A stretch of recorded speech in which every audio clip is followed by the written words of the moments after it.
Le marché du BPO, ou externalisation des process métiers, monte en puissance en France. Après une hausse de plus de 4% en 2018 pour s'approcher des 6 milliards d'euros, il continuera sur sa lancée d'ici 2022 selon l'étude Xerfi Precepta.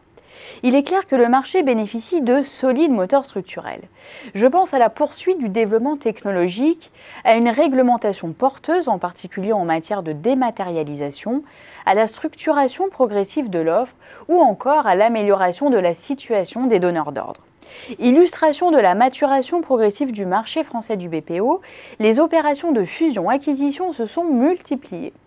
D'importants mouvements capitalistiques en 2017 et 2018 ont ainsi redéfini les positions concurrentielles dans la relation client.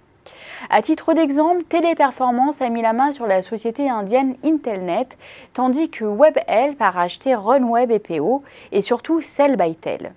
Reste à savoir qui sera le repreneur d'Arvato, le numéro 2 mondial de la relation client en vente depuis quelques mois.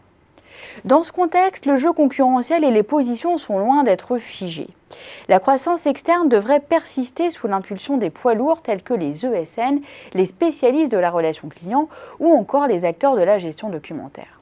C'est ainsi que les ESN sont très bien placés dans le jeu concurrentiel qui se dessine, à condition de troquer leur positionnement de généraliste du BPO pour celui de multispécialiste.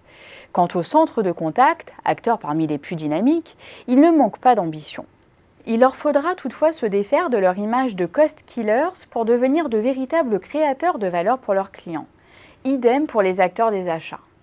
Pour s'imposer durablement, les spécialistes de la gestion documentaire devront pour leur part redoubler d'efforts en matière de diversification sur les autres segments du BPO. Les spécialistes des services RH disposent, eux, de belles perspectives à moyen terme compte tenu de la croissance du RPO, à l'inverse des acteurs de la paye, dont le marché a atteint sa phase de maturité. Enfin, les réseaux d'audit et d'expertise comptable devront afficher de toutes autres ambitions dans le BPO pour espérer s'imposer notamment face à une concurrence virulente des ESN sur leur spécialité, à savoir le BPO comptabilité-finance. Si les perspectives de développement du BPO sont porteuses dans l'Hexagone, la croissance globale du marché est moindre que ce qu'elle pourrait être. Pour profiter pleinement de son potentiel et accompagner au mieux les donneurs d'ordre, les prestataires ne ménagent pas leur peine pour élargir leurs offres au niveau fonctionnel, sectoriel et géographique. Pour fournir des solutions plus complètes et moins axées sur la seule promesse de réduction de coûts, ils s'appuient à cet effet sur le digital.